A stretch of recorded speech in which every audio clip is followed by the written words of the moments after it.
Hello everybody and welcome back to our 4th Age Rhovanion campaign, and I noticed something that I'd been forgetting the past few episodes. We've got our governor here of Nereg Zagil, On of the Wild. He is our faction heir, and his opinion of Liege is a little bit low. It's dubious. This means he's getting various penalties to income, troop training costs, troop morale. The income is the main thing right now because, of course, he's a governor and he's not acting in a general capacity. So we want to improve this stat. And one thing that we can do that's very simple that will do that is by putting the settlement on local governance and just changing the type of policy that it has. Now, the thing that actually I'm wondering about this is if it will destroy some of these buildings, such as the dwarf hordes, because local governance, it sort of puts the city under AI control, and the AI looks at all the buildings and says, okay, what do we not need? What is something that is going to be maybe detrimental to the faction, or something that the faction cannot benefit from? And so if it were something like a military building built by the dwarves that we have no use for, the AI would destroy it as soon as we checked this button. If it is something like a native Dominion building that we didn't build, the AI would destroy that. So in some cases, you want to be very careful when you take over a new province and you want to put it on local governance, because it may end up destroying something that you don't necessarily want to destroy just yet. One example, of course, might be if you've conquered a distant settlement and it still has a homeland Dominion building built by the native rulers. Even though that building is not directly giving you any benefits, it indirectly is, in the sense that the more settlements you have without any Dominion building, the more unrest, the more mismanagement you're going to see across your entire realm, at least at a certain number of provinces. So, in some cases, you may not want to destroy the homeland Dominion building immediately. So, in this case, I'm not sure what this is going to do. In fact, given that these dwarf hordes have a negative 10% to public order, the AI may very well decide to destroy these. Now, that would give me the 20,000 for both, so 40,000 total. That would be a nice cash injection. But the other thing is that these buildings do provide some benefit in the form of an increase in tradable goods. And we're making, most of the money here is trade. We are going to be making a bit of land tax shortly, as soon as this building completes. So I'm honestly kind of torn about this. I think I'm going to leave it for now. He's dubious. Maybe things will work out shortly. I want to get maybe another province or two under my belt before I decide to potentially destroy those dwarf hordes by clicking the local governance box. If any of you know what's going to happen in that event, I'd be very curious to see, and maybe I'll try it out at some point. But meanwhile, this is where we are as of the end of the last episode. We had just retrained some mercenaries here and trained some march wardens at our capital. We're sending them north, and we're also sending everybody out of Arab Gobel except for a single garrison unit, because at this point our front is basically here at Bern. And so we're going to be taking these guys out of the settlement, actually. And I think we'll just go ahead and combine them all. Let's see, we can afford to leave.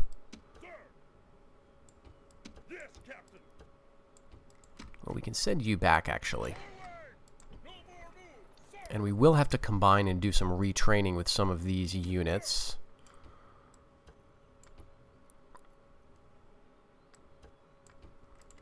So you can go back.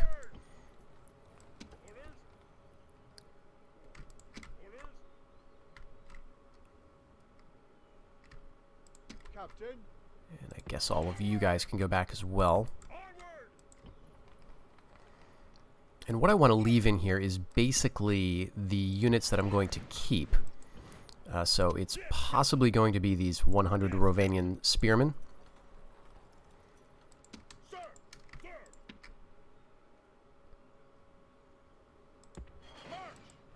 All right, so that's pretty reasonable. We'll get all these guys retrained. And yeah, look at the population, down to 620 here. So we're using Arab Gobel quite heavily for retraining.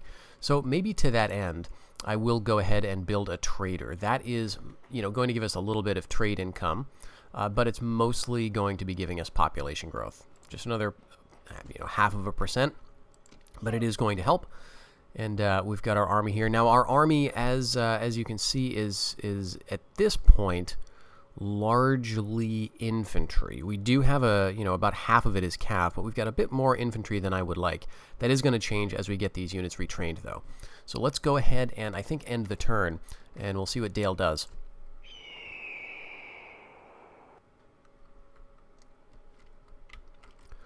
All right, so Dale has moved over towards Eodor, taking up a more defensive position there.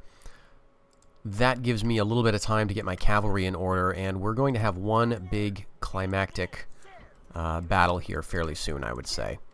Actually, I've only got room for 3 more units, so we may want to shuffle some of these around further.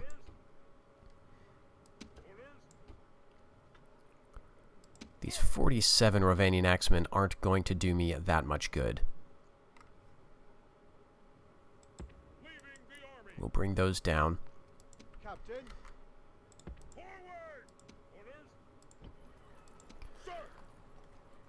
And yeah, I think the 43 Rhovanion bowman mercenaries are fine. All these guys are fine. So we've got room for 4 more units. And I'll make that 4 more units of cav. And now what we want to do is choose our ground very carefully, because we are liable to be attacked by this army, which is the army with the black spears and the 3 units of Hearthmen. So we need to get rid of that army before we think about anything else.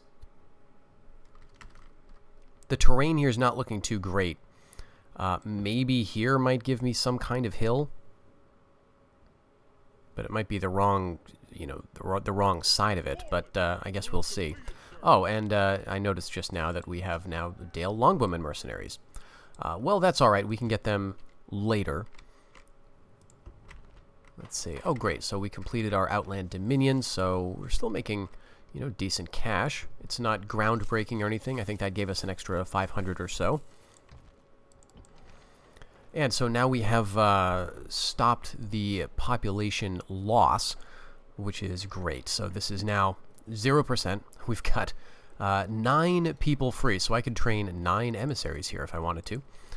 What we need to do next is, eventually we need to go for the Eastern Wilderland building. This is the building that is going to kick out the dwarves and bring in the men. And then we will be able to train the units that we want. This is going to take a very long time. And he is attuned, so that's good. We could afford to start it right now, and we'd still have, almost 10,000 in the bank. So that's kind of tempting, actually.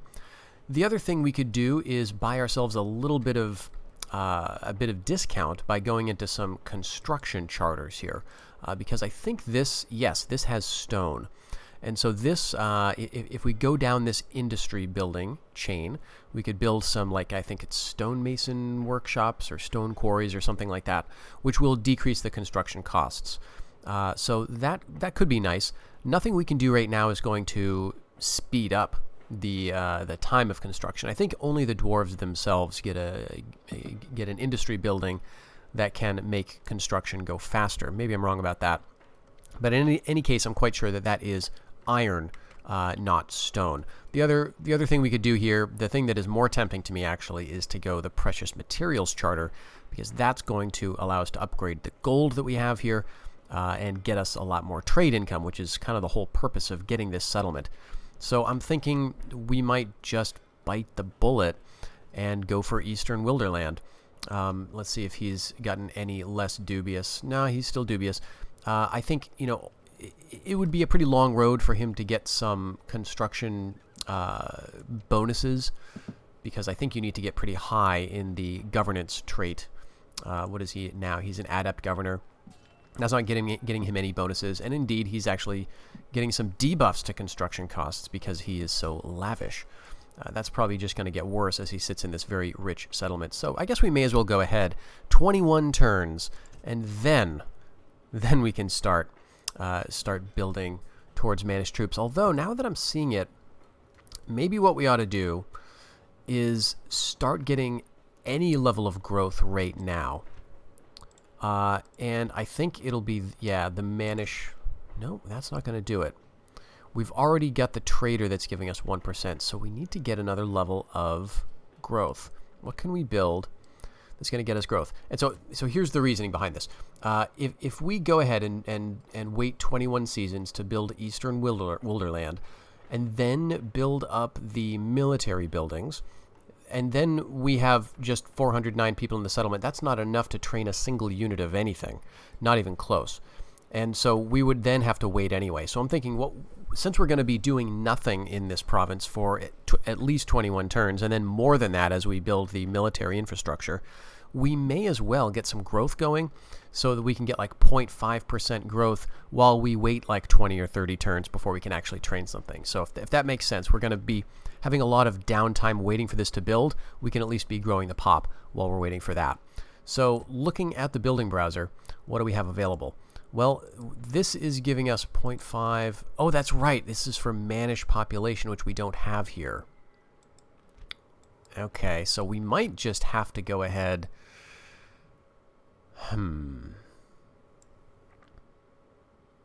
We can't do this because we also need managed population. And this would give us growth too, you know, eventually. And we need managed population. Okay, so we need to do this. Oh, that's such a bummer. We need to do Eastern Wilderland. All right. It's just going to be a long, long road. But yeah, if you can look at the... what is this? This is actually giving a bit of Ways of Darkness conversion because it was Dwarven Lands, which is all Ways of the West. But this is going to add in some Ways of Darkness stuff. Not a big deal. It's still going to be overwhelmingly Ways of the West. Okay, with that sorted, I guess we can see what else Dale is going to do. I'm not thinking that I want to bother with retraining these guys just yet. Again, we want to wait for that population to grow a little bit. Maybe let's go with another March Warden's unit, and let's go with, well, let's keep training archers here. Maybe we'll send one over to Nerig Zagil, because we don't want to lose it now.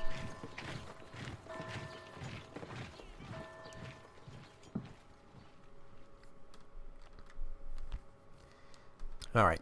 Trade doesn't matter. We don't border them. We're not going to get anything out of this. Neither are they. The AI just wants trade for some reason. No.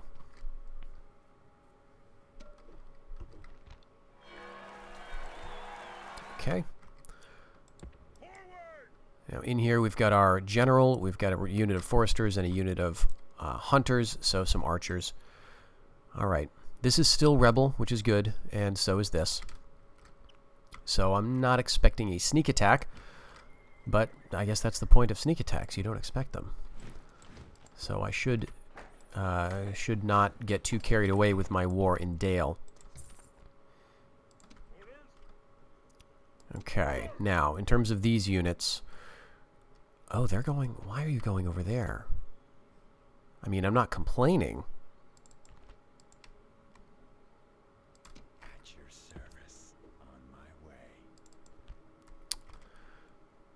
Alright, what are you? Just low-tier stuff. Secrecy is assured. Yeah, so they have a King's Barracks here, which means they're training Hearthmen. Alright, Black Arrows, Riders of Dale, all very good stuff. So they can train just monsters. And so I think we're going to have to fall back into the strategy that I always use, which is go for Dale as soon as possible. Now, there's this scary unit here, this scary army, and they're at war with North Rune. So I'm kind of thinking, while they're pointed in that direction, I'll bring up my other cav. We'll sort of head over here, and we'll see who we don't really want to leave, or who we don't want to bring in this army. We need to make room for two, because I think we would rather have the cav than the other infantry guys. So these, I guess we can leave, and these, because it's 61 out of a possible 70. So we'll have you guys packed away in Bern, and we'll bring you here. Now we've got a couple units of March Wardens and just more cav all around. Do I want to grab the mercenaries yet? I don't think so. Let's see what else we can do. I guess I could build towards fiefdom dominion in Bern, but I'm a little shy about doing that. It is going to eat into our treasury. I mean, it's going to make us a good amount of cash, 1,100. Now, we're going to lose about 300 off of that, but I think it would still be worth it. The only problem is if Dale comes and attacks Bern, we're going to lose it. I mean, you know, if we have an army going up to Dale itself, that's how that's going to work. Let's see what they do. We can always cancel the construction. Yeah, no. Because, again, I think if we accept trade, they'll attack pretty soon. How about you give us a province? I mean, this is just ridiculous. They're never going to do it. Give us some Ray Coast. I'd take that. Yeah, no.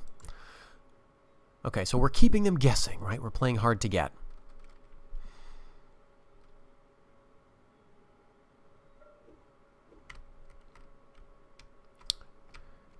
Okay. Yeah, they got 3 more Hearth troops right here. Rhovanion and Rune are allied. Okay, that's not good. Now, the big problem with attacking Dale is actually the dwarves.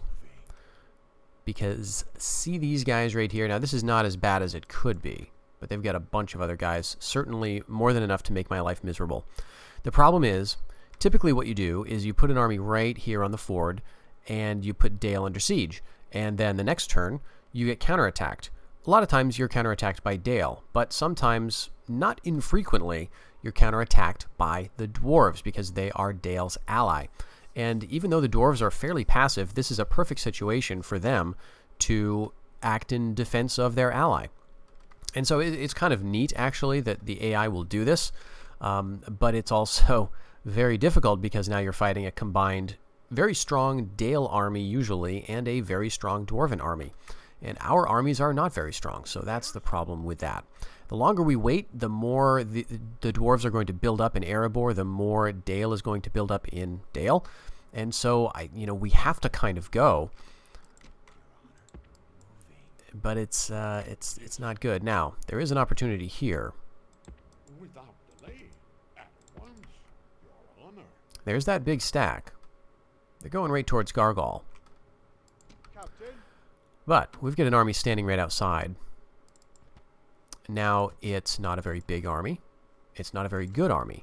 If we attack it with all of our force, it's liable to withdraw one way or another, either on the battlefield or right now. So I think what we want to do is, this is probably me trying to be too clever, but we want to attack it with about even numbers so they don't flee. So we'll go, let's see, they've got 3 and 3, so that's a total of 6 units. 1, 2, 3, 4, 5.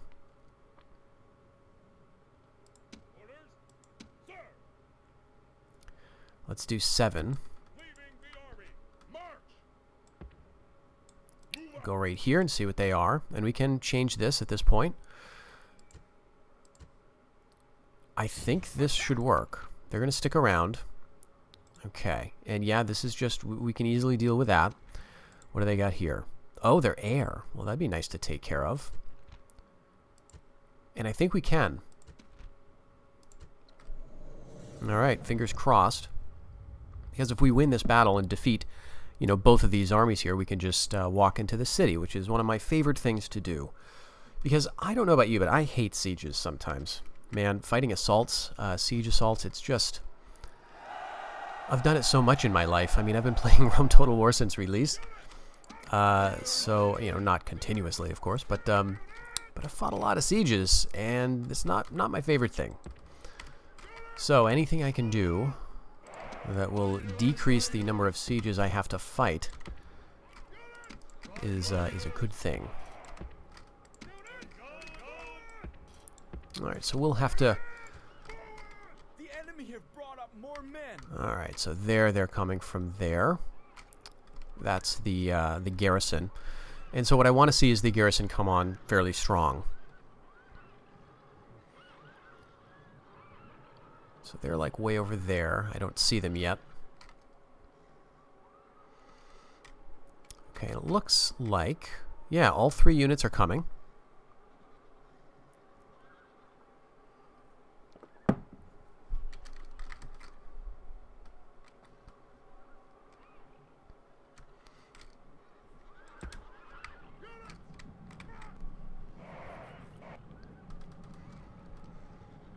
Now, because the army that we attacked did not withdraw, they could still withdraw from the battlefield at this point. If they decide they don't like the look of things, they could just leave. And that would ruin my plans. But where are they?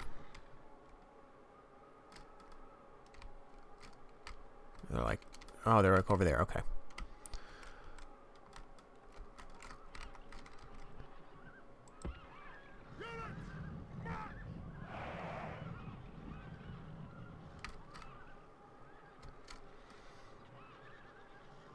So I don't want to spook them, is what I'm thinking about right now.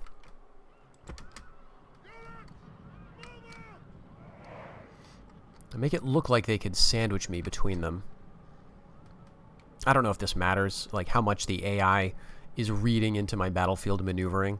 But I do observe that when you like quickly seize the initiative and kill off one of the armies in this type of situation, the other one can just say, nope, screw it, and turn around and leave, and then you don't get the city.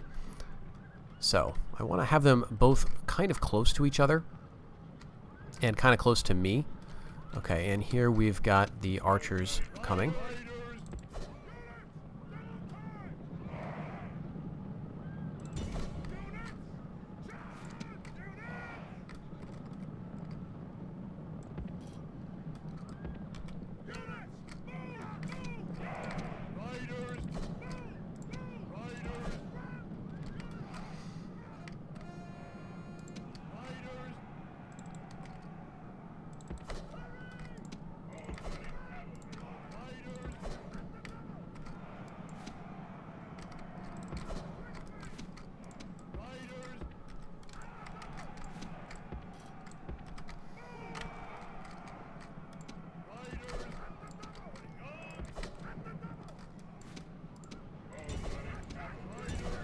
That's Dale Watch. If we can beat him, I'll feel pretty good about things. Parting Longbowmen, let's get them, and then the militia. And then that means we've got to... Well, we've got to defeat...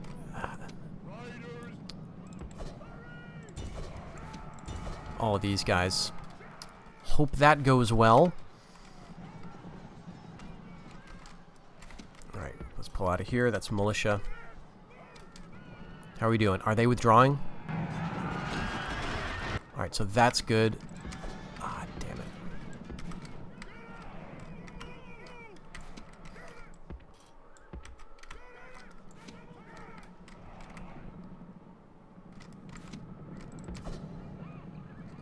I don't know if this is going to be enough.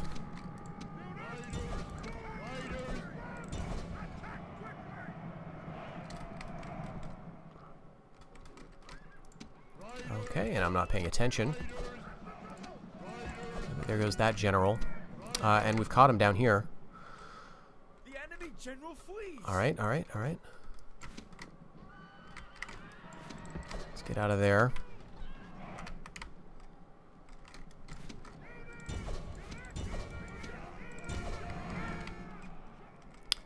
This is messy.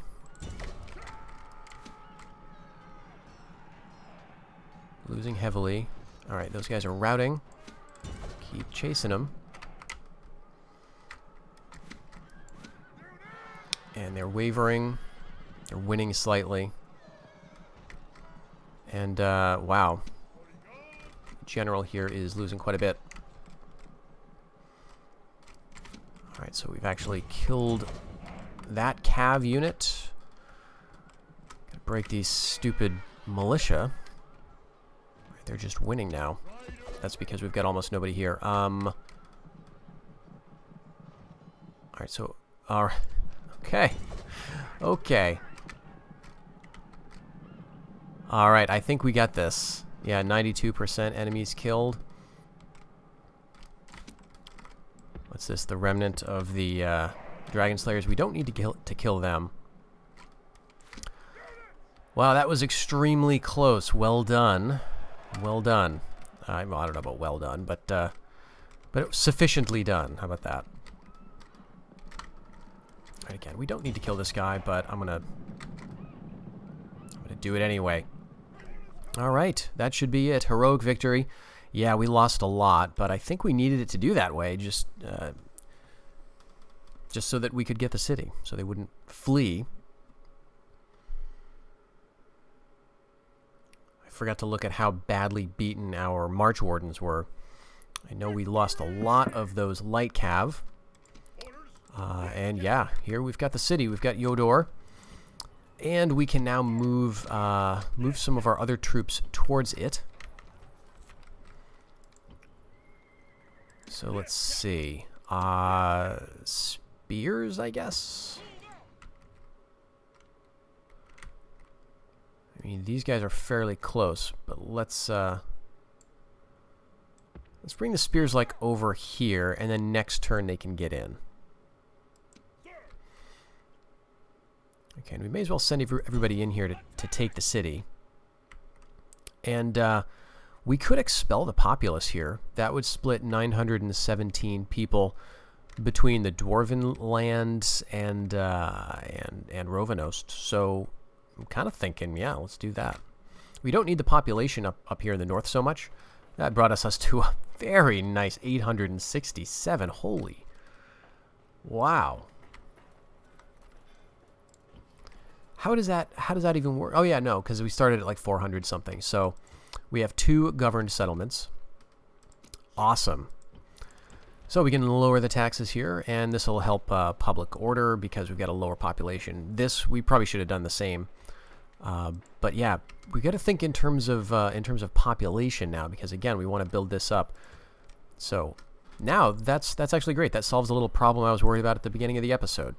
In terms of population. So 2,000 Mirian for these muster fields, and we'll keep the Lord's Feasts, of course, and we will get rid of this Homeland Dominion, and I guess we'll start working on pacification. I am worried that we're going to have to fight another big army, or this big army here, as Dale is now cut off, but they may just decide to keep attacking. Not really sure what the AI is going to want to do there. One saving grace of this army is that it's not being led by a family member. So that's very nice indeed. Now, we need to bring some people back. I guess all of these guys can afford to be retrained. And that's 3 units of cav gone. But we did pick up a very nice archer. So I guess we can start doing some of this. Yeah, 519, that's not great. Let's get another cav unit, and here we go. We start getting options grayed out. Alright, well, let's go with some cav, and let's go with some more March Wardens, and I'll send you guys north again. Alright, still making good cash.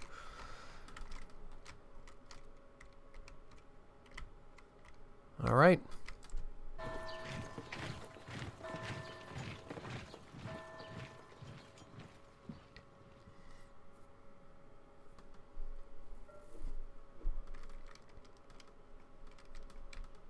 Yep. Here they are. So, where are they going to go?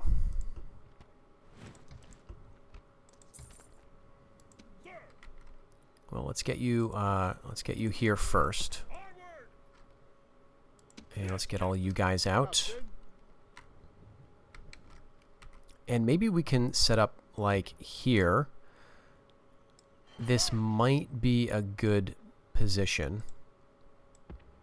Yeah, I don't think any of these other nearby tiles are going to work. Captain. Got room for 2 more units. Captain. And I can't get these guys up there just yet. We'll get them close.